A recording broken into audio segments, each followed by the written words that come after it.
Hello and welcome to your astrological vibrations for Tuesday, December 17th, 2024 by Gaia Blooming. I am Mimi and our energy mantra for today is the perspective through which I see and view the world is my responsibility.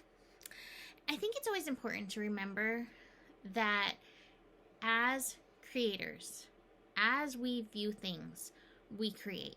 And we recreate from the contrast by seeing things that we don't like and putting desire into motion. But we also create through the way we see things, basically. I always think that the quantum, I want to call it a quantum theory, quantum fact, I don't know. But the quantum announcement, I don't know if that's right either, that everything in the world is affected by how it's viewed is such an important one to remember. And let me fair and say I often view the world in its dumpster fireness and see it that way. But there's a lot of beauty, there's a lot of good that we also want to notice and put our perspective on, just to help support that goodness that is still and always unfolding. So let's look at today's Astro. Let me tell you our shenanigans. So we didn't have water from Friday till today, Monday. I'm recording this Monday. A piece in the well house went out and it got put back on today, and then probably within half an hour to an hour of it being on, the power went out. And we don't have water when there's power outage. It came back on because I'm here recording, but oh my goodness, this Mercury direct has had its shenanigans. And I do feel like this is because Mercury and Mars are, in a semi-close trine still. So they're definitely activating each other, not to mention Jupiter hanging out retrograde in the sign of Gemini. So just FYI, if your shenanigans are also continuing, we are still in the shadow period, and this still has lessons for us. And sometimes the lessons are to sit in the darkness, and like I said last week, not curse the darkness, but, light a candle to illuminate, to enlighten the darkness. And that is what I did today. And I came back. The light came back. It does. So today we have the moon shifting signs. We have the moon shifting out of Cancer into Leo. That's not going to be happening till later in the afternoon. So we wake up with more of the watery energy. And I'm just feeling with these morning energies, the moon in Cancer connecting to Uranus, moon in Cancer connecting to Neptune. Neither of those are like jump out of bed and do all the things kind of energy. But if you do happen to be a bed jumper, if you are like, I have things to do, go slow, stay connected, be pragmatic about it. Uranus can always trip us up. It's always been Uranus transits that I find myself falling. And I'm a steady foot person. Like, I can maintain my balance very well.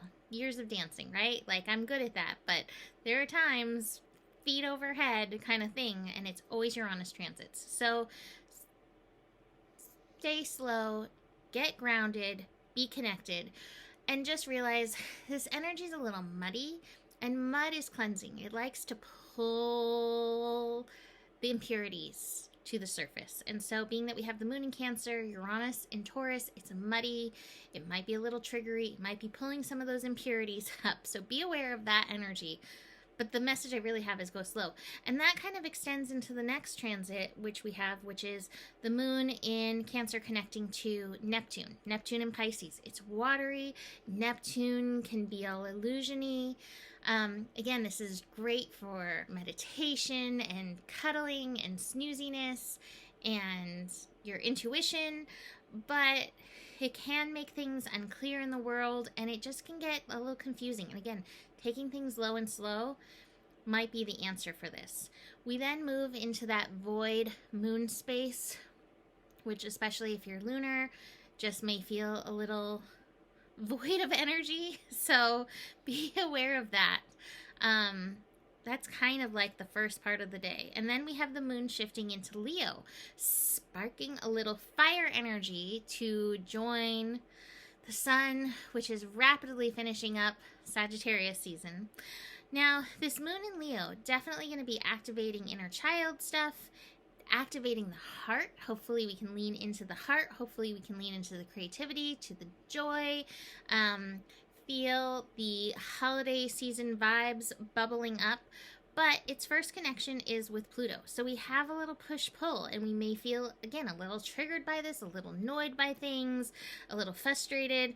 And it's not that far off from the moon meeting with Mars, which technically is going to be happening early Wednesday morning, but we may feel it.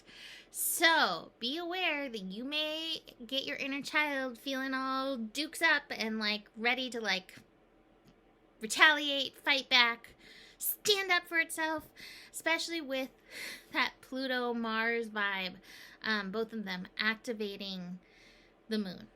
So be aware if your wounded inner child is coming up or your ego that feels like it needs to protect itself is coming up. Like I said, moon in Leo, beautiful for creative energies. Now, let me mention something coming in on Wednesday as well besides moon and Mars. We also have the sun square Neptune. So today we have like the moon and Neptune, but sun square Neptune can also bring about those vibes. The vibes of like, where am I? Who am I? Not in Kansas anymore, Toto. Kind of feels. It's not extremely grounded. Pisces and Sagittarius together is always up for an adventure, but can get a little wackadoodle. So be aware of these vibes, these energies, and try not to get too sucked into the rabbit holes of what's all happening. Where can you empower your perspective in the world, in your life, in regards to that? So let's look at these cards. We're going to start with this one. It's the Knight of Gifts, which is the Knight of Earth. And that is pragmatic, slow-moving. It's the slowing down card in my usual deck. And so I really feel that with this. Like, honor this little bonsai, which is like, I am rooted. My roots are strong. We need to be rooted, pragmatic, and aware. And I'm just noticing all the little animals that are in this little tree, which I like. So to me, that's saying, like, you know, be aware of your animal nature. Be aware of your animal nature. And I think that could mean several things. For some, that might be a little bit more primal. For some, that might be a little bit, more protective. Be aware of that. How is that showing up for you? And what animal is standing out to you? It's interesting because the elephant's the one that I first noticed, which reminds me of Ganesh. And I, think about like removing obstacles. But after that, I then saw a polar bear, which polar bear always feels very protective to me. So what do you see in there? I might post this on my Instagram so you can look. Fox and panda. Lots of little things in there reminding us to connect into that.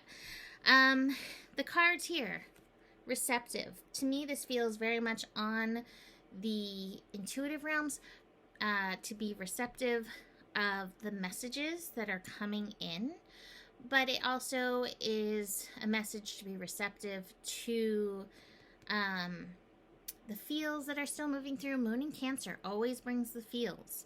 And like I said, that Uranus energy, making it muddy, might, spur some things. Go with your flow. What's coming up for you? What's showing up for you?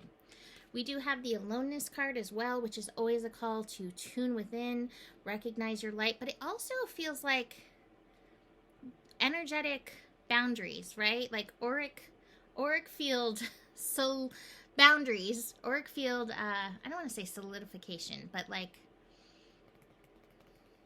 bubbles up. Bubbles up with this energy. We've got the tuning in. So we've got 3 watery cards. So we're definitely feeling these watery energies today. Okay, so be in your own flow and just know the emotions may flow. All of this is working towards larger levels of change. I think this is change in our world, change in the world out there, and it's all okay. And I know it's scary, and that might be part of where you have some feels coming up. Your inner child might be like, am I safe? And this is where you get to be that, that strong inner parent and be like, I got you. So, I'm gonna leave that here for today. Again, watch the rabbit holes. I keep getting that message over and over. Watch the rabbit holes. The internet can be a scary place, and some of it's true, but some of it is just for driving entertainment and fear. So, you can book a reading with me. Email me, mimiclark@gmail.com. And the better it gets, the better it gets. There's more than enough love in the world for you. You have the power, and remember who you are for. You are the solution.